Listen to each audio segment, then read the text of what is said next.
Hello dear Acad Boosters, welcome back to the Acad Boost YouTube channel. आज हम बात करने वाले हैं class 11th to 12th moving बच्चों से और हम डिस्कस करेंगे वो चैप्टर्स जो क्लास 11th में हैं और वो मस्ट रिवाइज हैं बिफोर एंटरिंग क्लास 12th। मतलब वो चैप्टर्स जिनको अगर आप नहीं जानते हो, जिनको आप अगर नहीं समझते हो, तो आप 12th शुरू ही नहीं कर सकते, क्योंकि 12th के चैप्टर्स इन चैप्टर्स पे डिपेंडेंट है।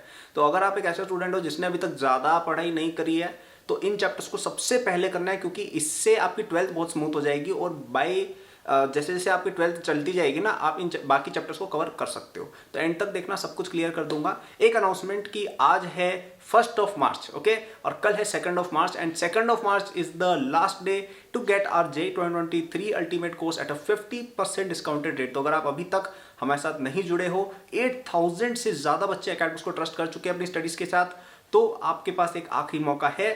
टिल टुमारो आप डिस्क्रिप्शन में जाके एनरोल हो सकते हो। You will be studying from me and lot of other IITians and you will be getting everything you need for JEE at one single place. आपको किसी भी किताब, किसी और रिसोर्स को यूज करने की जरूरत नहीं है। उस कोर्स को बस स्टार्टिंग से लेकर एंड तक पढ़ना, आप डेफिनेटली IIT पहुंच जाओगे। More details at the end. तो चलिए बात करते हैं यार कि 11th में कौन से चैप्टर सबसे फंडामेंटल हैं। ओके, तो बात हम करें फिजिक्स से स्टार्ट करते हैं, ठीक है। तो एक डिस्क्लेमर यार, लिस्ट शुरू करने से पहले कई लोग क्या करेंगे कि ऐसा बोलेंगे यार कि मैंने अगर किसी चैप्टर का नाम लिया तो कि इंपॉर्टेंट नहीं। देखो, इंपॉर्टेंट सारे चैप्टर्स हैं, ओके। ये वो चैप्टर्स हैं जो आपको सबसे पहली प्रायोरिटी पे पढ़ने, क्योंकि 12th इन पे डिपेंडेंट है, ठीक है। तो जैसे कोई कोई चैप्टर्स होते हैं, जैसे रोटेशन का नाम मैं शायद नहीं लूंगा, ओके। तो रोटेशन क्या इंपॉर्टेंट नहीं है, लेकिन उस पर 12th डायरेक्टली डिपेंड नहीं कर रही है, मैं बस इतना कह रहा हूँ। तो इसलिए आप उसको इस पर्पज से स्किप करें। फर्स्ट ऑफ ऑल आपके ये जो चैप्टर्स में जिनका नाम लूंगा वो हो जाए, उसके बाद आप सारे इंपॉर्टेंट चैप्टर्स और भी करेंगे, ठीक है। तो सबसे पहले हम बात करते हैं फिजिक्स में क्या क्या है। काइनेमेटिक्स से शुरू करते हैं, यूनिट डायमेंशन। अगेन ये चैप्टर्स हैं, अच्छे इंपॉर्टेंट है, लेकिन सेल्फ कंटेंड है। काइनेमेटिक्स अगर तुम्हें नहीं आती है, लेट से V = U+80 तुम्हें नहीं पता है, वैसे बच्चों को पता होगा, लेकिन फिर भी नहीं पता है बाई चांस, तो आप ऐसा नहीं है कि 12th नहीं कर सकते, ठीक है। NLM, हाँ NLM जरूरी है। अगर आपको NLM नहीं आती है, आपको फ्री बॉडी डायग्राम बनाना नहीं आता है, आपको सेकंड लॉ लगाना नहीं आता है, तो आप बेसिकली फिजिक्स कर ही नहीं सकते, इम्पॉसिबल है, ठीक है। इसलिए हम उसको काउंट करेंगे।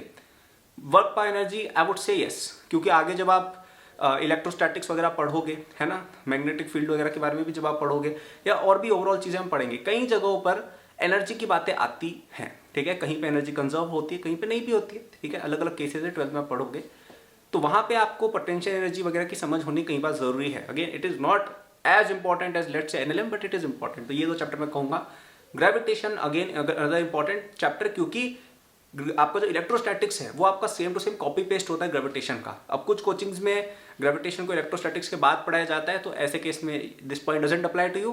बट अगर आपको ग्रेविटेशन 11th में ही पढ़ाया गया, उसको रिवाइज करें, उसको अगर नहीं पढ़ाया तो पढ़ें, क्योंकि उस पर आपकी जो ये है चैप्टर इलेक्ट्रोस्टैटिक्स, वो काफ़ी ईजी हो जाएगा।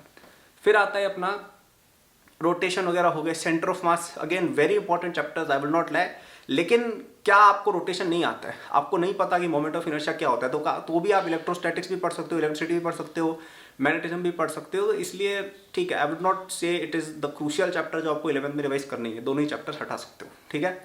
फिर अगर अपन आते हैं थर्मो वाले चैप्टर पे, अगेन नॉट समथिंग जो डायरेक्टली इन्फ्लुएंस कर रहा है 12th को, और इवन फ्लूइड वाला सेक्शन ये सब हो गया, नो, ठीक है। साउंड या वेव्स वाला चैप्टर कुछ हद तक हम कह सकते हैं इलेक्ट्रोमैग्नेटिक वेव्स वगैरह में ठीक है, AC वगैरह में भी काम आ जाता है, थोड़ा बहुत आप देख सकते हो। But the 3 most important chapters according to me would be NLM, gravitation और वर्क पर एनर्जी, ठीक है। इनको सबसे पहले पढ़ना है, बाकी इंपॉर्टेंट है लेकिन इनको सबसे पहले पढ़े 12th शुरू होने से पहले। केमिस्ट्री पे आते हैं। केमिस्ट्री में काफ़ी चैप्टर्स हो जाएंगे। ऑर्गेनिक में केवल एक चैप्टर कहूँगा, GOC, ठीक है। तुम हाइड्रोकार्बन मत पढ़ो, चलेगा। IUPAC भूल जाओ, चलेगा। आइसोमेरिज्म कोई बात नहीं, चलेगा, एक बार के लिए चलेगा। लेकिन GOC नहीं आता है, तुम्हें नहीं पता -M क्या होता है, -I इफेक्ट क्या होता है, रेजोनेंस क्या होता है, तुम्हें ये सब नहीं पता है, तो तुम नहीं कर पाओगे 12th की ऑर्गेनिक, इम्पॉसिबल है। सबसे पहले GOC पढ़ना है ऑर्गेनिक में, और बाकी सब एक बार के लिए आप हटा सकते हो, पहले GOC पढ़ें। फिर आता है अपना इनऑर्गेनिक। इनऑर्गेनिक में पीरियोडिक टेबल और केमिकल बॉन्डिंग, ये दोनों सूत्रधार जो चैप्टर्स अगर आपको आते हैं, ये दोनों चैप्टर्स अगर तुम जानते हो, तुम पूरी इनऑर्गेनिक उखाड़ लोगे, कोई दिक्कत ही नहीं आएगी। बाकी सब केवल रटने का खेल है। ये दोनों चैप्टर सबसे इंपॉर्टेंट है, पीरियोडिक और केमिकल बॉन्डिंग मस्ट डू है, ठीक है। फिजिकल में मैं कहूँगा mole concept, stoichiometry, mole concept, stoichiometry, ये आपको आने ही आना चाहिए, ठीक है। वो तो नॉन नेगोशिएबल है, इसके बिना जिंदगी आगे बढ़ती नहीं है, हर जगह आएंगे ये तो, वो तो जानना ही है। केमिकल इक्विलिब्रियम पूरा, और आयनिक भी, ये दोनों आपको बहुत काम आएंगे। केमिकल इक्विलिब्रियम जिंदगी में हर जगह आएगा, और आयनिक इक्विलिब्रियम के बिना आप 12th का सबसे इंपॉर्टेंट चैप्टर इलेक्ट्रोकेमिस्ट्री नहीं कर पाओगे, जो सबसे हार्ड भी है, ठीक है। तो ये आपको आने चाहिए। एटॉमिक थोड़ा देख सकते हो, एटॉमिक स्ट्रक्चर, क्योंकि 12th की फिजिक्स में वो आता है, बट ठीक है। केमिस्ट्री में एज सच कोई चीज़ पर डिपेंडेंट नहीं है। अब ऑब्वियसली SPDF ये सब तुम्हें आना चाहिए, ठीक है। तो केमिस्ट्री में हमने कौन कौन से चैप्टर देख लिए, मोल कंसेप्ट और आपका स्टोइचियोमेट्री पूरा, आपका प्रेडिक्टेबल केमिकल बॉन्डिंग पूरा, ठीक है, और GOC पूरा, और आपका इक्विलिब्रियम पूरा, आयनिक और केमिकल दोनों। तो ये 5 चैप्टर आपकी केमिस्ट्री में हैं, जिन पे आपकी 12th डायरेक्टली डिपेंड करती है, ठीक है। इनको तो पढ़ना ही है। और इसके अलावा और भी छोटी छोटी चीज़ें, रिडॉक्स क्या होता है, ऑक्सीडेशन नंबर कैसे निकालते हैं यार, ये सब तो ठीक है, मोल में ही मान लो। तो ये सब आना चाहिए आपको। बेसिक्स ऑफ केमिस्ट्री जो है ना पूरा पोर्शन, ऑक्सीडेशन नंबर क्या होता है, ये सब चीज़ें भी आपको आनी चाहिए, तो वो मैं गिवन मान रहा हूँ। तो ये हो गया केमिस्ट्री का भी। मैथ्स थोड़ा ट्रिकी है, ठीक है। मैथ्स में देखो सबसे पहली चीज़ जो आनी चाहिए आपको, 11th की स्टार्टिंग में मैथ्स में ना भाई बहुत सारी चीज़ें पढ़ाई जाती हैं जो एज अ चैप्टर कुछ नहीं होता है, लेकिन वो बहुत इंपॉर्टेंट है, जिसको मैं फंडामेंटल ऑफ मैथमेटिक्स या बेसिक्स ऑफ मैथमेटिक्स बोलते हैं। जैसे मैं जहाँ पढ़ता था कोचिंग में, वहाँ पे इसको फंडामेंटल ऑफ मैथमेटिक्स बोला जाता था। एकेडबूस्ट में हम इसको बेसिक ऑफ मैथमेटिक्स नाम से पढ़ाते हैं। तो ये बेसिकली कलेक्शन ऑफ चैप्टर्स है, जिसमें आपका सेट आ गया, फंक्शन आ गया, रिलेशन आ गया, लॉगरिदम्स के बारे में बातें हो गई, इनइक्वालिटीज़ की बातें हो गई, इक्वेशन सॉल्विंग की बातें हो गई, अलजेब्रा की कुछ बेसिक्स, अलजेब्रिक इनइक्वालिटीज़, आइडेंटिटीज़ वगैरह हो गई, ग्राफिंग वगैरह कैसे होती है, ग्राफ्स कैसे बनाए जाते हैं, ये सब हो गया। तो ये सब कोई चैप्टर नहीं है, ये आपको NCERT में कोई ऐसे हेडिंग नहीं मिल जाएगी कि लॉगरिदम नाम करके, लेकिन ये चीज़ें फंडामेंटल टू मैथमेटिक्स, आपके हर कोने पे ये चीज़ें आती रहती है। दीज आर टूल्स जो आप यूज़ करते हो, राइट। तो ये चीज़ें भी आपको आनी चाहिए, है ना। तो ये पूरा चैप्टर, अब आपकी कोचिंग में इसको शायद कुछ और कहते होंगे, लेकिन आई होप आप समझ गए मैं किसकी बात कर रहा हूँ, वो आपको पूरा आना चाहिए।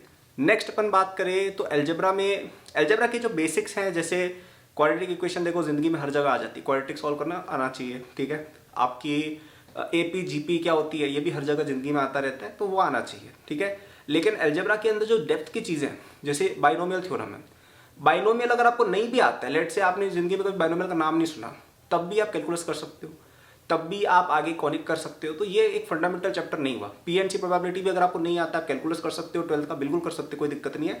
तो अलजेब्रा में मैं और कुछ नहीं बोलूँगा कि अलजेब्रा एक बहुत ही ऐसा है कि उसमें डिस्टिंक्ट चैप्टर्स बहुत सारे हैं जो डिपेंडेंट इतने नहीं है। हाँ, मिक्स्ड क्वेश्चन आ सकते हैं, ठीक है। मिक्स्ड क्वेश्चन तो कहीं से भी आ सकते हैं। जैसे आपने लेट से कॉम्प्लेक्स नंबर नहीं पढ़ा, ठीक है, तो कॉम्प्लेक्स नंबर पे मैट्रिक्स डायरेक्टली डिपेंडेंट नहीं है, लेकिन ऐसा तो कर ही सकते हैं ना कि मैट्रिक्स के अंदर कॉम्प्लेक्स नंबर का कुछ डाल देंगे कि मैट्रिक्स ऑफ आयोटाज है, आयोटा स्क्वायर की मैट्रिक्स है, ऐसा कुछ, तो वो हो सकता है। मिक्स क्वेश्चन की बात मैं नहीं कर रहा हूँ, मैं कह रहा हूँ कि कॉन्सेप्चुअली समझने में आपको डायरेक्टली काम नहीं आएंगे ये चैप्टर्स। तो अलजेब्रा में आप बाकी सब एक बार के लिए छोड़ सकते हो।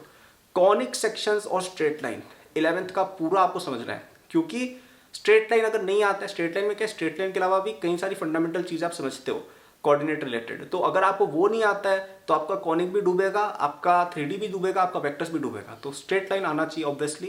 कॉनिक सेक्शंस के अंदर 2 पार्ट्स में पढ़ाया जाता है कहीं कोचिंग्स में, है ना। एक होता है 11th का पोर्शन, जिसमें आपको कॉनिक्स का बेसिक्स बताया जाता है। एक होता है 12th का पोर्शन, जिसमें टेंजेंट नॉर्मल की बातें होती है, थोड़ा बहुत डिफरेंशिएशन वगैरह भी डाल के पूरा टेंजेंट नॉर्मल की प्रॉपर से बात होती है। तो जो सेकंड वाला पार्ट है वो 12th में पढ़ाया जाता है, और उसको समझने के लिए कॉनिक्स आना जरूरी है। तो जो 11th का कॉनिक्स है, जिसमें आपका NCERT वाली चीज़ें आ गई कि भाई हाइपरबोला क्या होता है, पैराबोला क्या होता है, फोकस क्या होता है, ये सब चीज़ें जो बेसिक सी चीज़ें हैं वो आपको आनी चाहिए। ये 2 चैप्टर और मैं बताऊंगा कौन कौन से, स्ट्रेट लाइन और कॉनिक्स के बेसिक्स, ओके। अब अगर हम बात करें कैलकुलस की, तो कैलकुलस में यूजुअली सब कोचिंग्स में आजकल 12th में ही पढ़ाया जाता है, सब डिफरेंशिएशन वगैरह, है ना। एकेडबूस्ट में भी हम यही करते हैं कि डिफरेंशिएशन वगैरह पूरा 12th के अंदर ही हम पढ़ाते हैं। लेकिन अगर आपकी कोचिंग में ऐसा है कि 11th में भी थोड़ा बहुत पढ़ा रखा है, कुछ लिमिट्स, डेरिवेटिव्स वगैरह थोड़ा बहुत अगर है, तो आप उसको भी ध्यान से पढ़ें, क्योंकि वो चीज़ आपकी 12th में बहुत ज़्यादा काम आएगी। आप AOD की बात कर लो, या इवन डिफरेंशिएशन में भी आगे बहुत ज़्यादा चीज़ें की जाती हैं। LCD पूरा चैप्टर ही होता है, और आपका इवन इंटीग्रेशन में भी डिफरेंशिएशन काम आता है, राइट। तो अगर आप कैलकुलस का जो डिफरेंशियल कैलकुलस पार्ट है वो 11th में पढ़ रहे हो, उस पर आपको ध्यान देना है। तो प्रीटी मच यही लिस्ट में कहूँगा, ठीक है। ऑब्वियसली कुछ चैप्टर्स होंगे जो मैंने मिस किए होंगे, तो आप कमेंट्स में बता सकते हैं अगर आपको लगता है कि यार कोई और चैप्टर है जो इस लिस्ट में इंक्लूड होना चाहिए था। लेकिन मेरे अकॉर्डिंग ये सबसे ज़्यादा फंडामेंटल चैप्टर्स हैं। और अगर आपको अपना पूरा JEE सिलेबस और इंक्लूडिंग दीज चैप्टर्स और 12th का भी और 11th के बचे हुए चैप्टर्स भी पढ़ने हैं in India's best and fastest way possible, तो आप अकेडबूस्ट J2023 कोर्स में एनरोल हो सकते हो। उस कोर्स पे आपको 2 मार्च तक 50% डिस्काउंट मिल रहा है, यानी कल तक, यानी आज या कल में आपको उसको लेना है। उसके बाद प्राइसेस बढ़ जाएंगी and it is much better to save some money and enrol in a great course. बाद में आप आओगे तो आपको पैसे भी ज़्यादा लगेंगे और आपका टाइम भी चला जाएगा, मोर इंपॉर्टेंटली, राइट। तो आज ही आप एनरोल होइए उसमें और इन चैप्टर्स को पढ़ना चालू कर दीजिए। अगर आप हमसे पढ़ते हैं तो आप इन चैप्टर्स के अलावा 11th पूरा ही, इवन टिल एडवांस लेवल, आप इजीली 2 मंथ्स के अंदर या 2 या 3 मंथ्स के अंदर मैक्स आप आराम से समझ जाओगे, अलॉन्ग विथ योर 12th। और 12th भी आपकी चलती रहेगी बहुत अच्छे से। हमारे यहाँ पे आपको जो चीज़ चाहिए जेई के लिए सब मिल जाएगी। आपको टेस्ट चाहिए, आपको डीपीपीस चाहिए, आपको इन सब चीज़ों के सॉल्यूशंस चाहिए, आपको अगर एक टीचर समझ नहीं आ रहा है दूसरे टीचर से पढ़ लो, सब फैसिलिटी आपको मिल जाएगी। कंप्लीट इंडियाज बेस्ट प्लेटफॉर्म वो है, ठीक है। मेरा काफ़ी अच्छा एक्सपीरियंस जेई में खुद रहा है, मैं कई सालों से बच्चों को मेंटर भी कर रहा हूँ, तो मुझे समझ आ गया यार बच्चों को क्या क्या चीज़ें चाहिए होती, सारी चीज़ें हमने डाली हैं, ठीक है। तो समराइज कर देता हूँ क्या क्या चैप्टर के नाम थे। सबसे पहला चैप्टर हो गया अपना फिजिक्स में हम बात करें तो आपका एनएलएम, आपका ग्रेविटेशन, आपका वर्क पावर एनर्जी, ठीक है। केमिस्ट्री में बात करें तो केमिस्ट्री में ज़्यादा चैप्टर्स हैं थोड़े, GOC, chemical bonding, periodic table, mole concept, stoichiometry वाला पूरा portion, atomic you can say, और केमिकल एंड आयनिक इक्विलिब्रियम, ठीक है। मस्ट डू चैप्टर्स है, इनके बिना 12th तुम्हारी आधी अधूरी जाएगी। मैथ्स में हम बात करें तो आपका एलजेब्रा के बहुत जो बेसिक कॉन्सेप्ट्स हैं, क्वाड्रेटिक हो गया, आपका सीक्वेंस सीरीज हो गया, इवन बाइनोमियल के अंदर भी जो फंडामेंटल चीज़ है वो तो समझ ही सकते हो ना, उसमें डेप्थ में मत जाओ, लेकिन एटलीस्ट बाइनोमियल होता क्या है उसकी अंडरस्टैंडिंग, एनसीआर क्या होता है, क्योंकि इस पर कई बार कभी कभी सवाल वगैरह बन जाते हैं, ठीक है, मिक्स सवाल आ जाते हैं। फिर आपका आ गया बेसिक्स ऑफ मैथमेटिक्स वाला पूरा पोर्शन। फिर आपका आ गया कॉनिक सेक्शन का बिगिनिंग वाला पोर्शन और स्ट्रेट लाइन आ गया, ओके। आपका जो डिफरेंशियल कैलकुलस है उसका स्टार्टिंग का जो पोर्शन है वो अगर आप 11th में पढ़ रहे हो उसको भी पढ़ लो। और अगर ये सब चीज़ें फटाफट से पढ़ना चाहते हो तो फटाफट से डिस्क्रिप्शन में जाओ, अकेडबूस्ट J2023 कोर्स में एनरोल हो जाओ, तो तुम्हें कोई दिक्कत ही नहीं आएगी तुम्हारी JEE preparation. We have mentored thousands of students, जिनमें से कई सारे लोग IITians बन गए हैं और a lot of them are even getting great careers in their life, बहुत आगे वो बढ़ रहे हैं। हमारे आपके ही कई सारे स्टूडेंट जो हमारे से पढ़े थे हमारे स्टार्टिंग बैचेस में, राइट।